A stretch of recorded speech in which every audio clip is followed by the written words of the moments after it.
When you're 40s and 50s, how many of you are between 40 and 50? Okay, good group.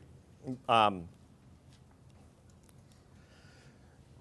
many of you know for sure how much money you need when you retire? No hands went up.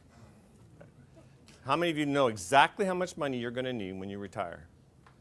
Okay, that's a problem. How are you going to get to a goal if you don't know what the goal is? You really need to know. Okay, do you know you can?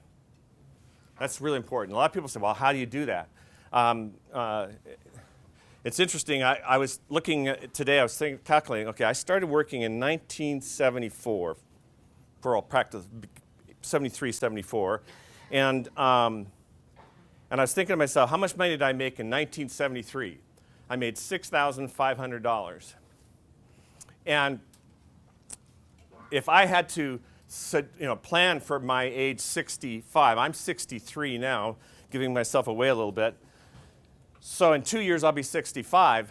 My income has gone up a little bit. Don't you think? 10 times, approximately, maybe more. I hope more, okay, but 10 times. So if you took your income today and you were and sort of ask yourself, well, how much income do I need? You got to factor in what? Inflation. It's really important.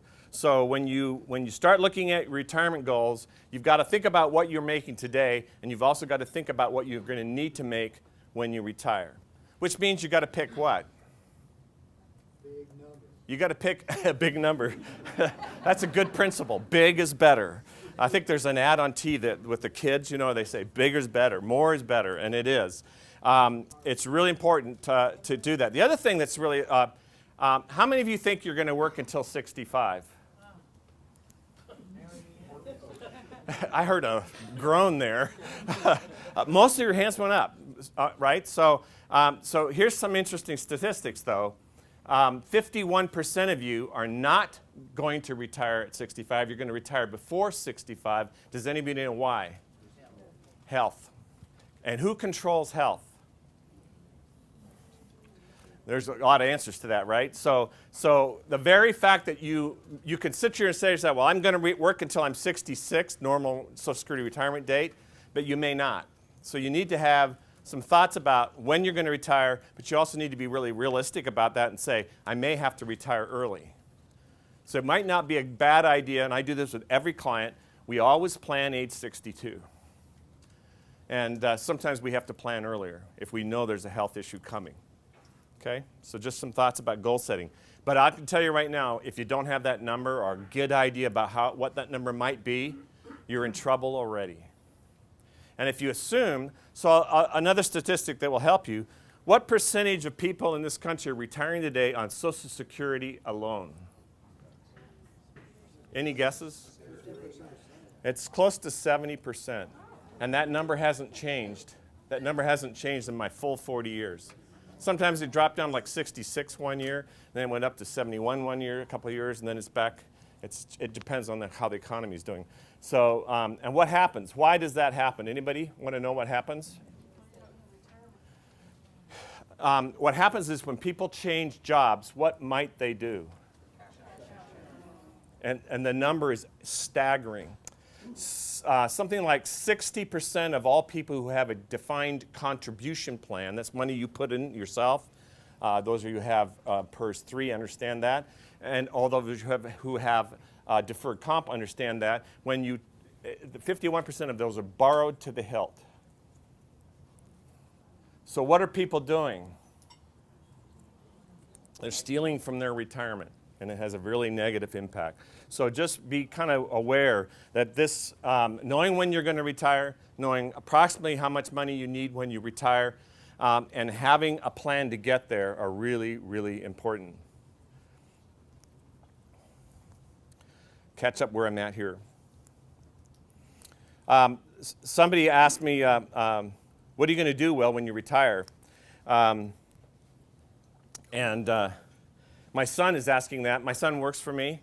He gets the business when I leave, so he asks that question a lot. When are you going to retire, Dad? And I said, it depends on how much money you're going to pay me for the business. But retirement isn't just money, is it? And how many of you think that you might do something else than what you're doing now in retirement? That you might continue to work but do something different or do something else? Yeah. And by the way, statistics are showing that, at least in the baby boomers, there's 10,000 baby boomers a day retiring right now. Yeah, it's a lot, isn't it? What are they doing? So you not only have to plan for how much money you're going to have, but you might want to plan for how you're going to live. So let me give you an example. How many of you think that the house you're living in today is the house you're going to live in when you retire? And how many of you think that that might be challenging? How many of you have stairs? It's just, you start thinking about little things. How many of you clean your own gutters today? Wait till you're older. There are things that happen in retirement that are different than what happened when you're working and when you're younger and able. So one of the things you can do in preparing for retirement, if you feel you're underprepared, this is really important. First, get a plan. Get a plan. You can retire sooner if you plan. You will never retire sooner if you don't plan. Second, reduce your expenses. Manage your expenses. Probably, if I could get every client I had to manage their expenses well, my job would be easy. But life happens. How many of you have children over the age of 15? Oh, a lot of you, okay. I have a few, and I'm 63 years old and I have a daughter in college, and her tuition is $45,000 a year. I have a 92-year-old father-in-law who I'm taking care of all at the same time. We call that the sandwich generation. So I've been teaching my kids that they get to take care of me. But let me tell you something.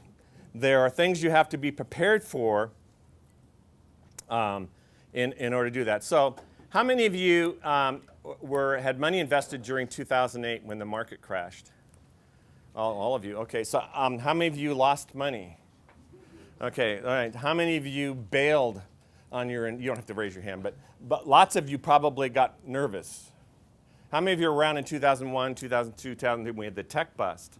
How many of you were around? How many of you lost money? Yeah, so what happens to investors in times of risk is we do what? We panic. The average investor who manages their own money has earned 3.5% on their money in the last 20 years. That's done, multiple surveys have shown that. The average market return is just under 10%, even with all those crashes. That's a big gap. So one of the important things is to understand you can't earn money without taking risk, but there are right ways to take risk.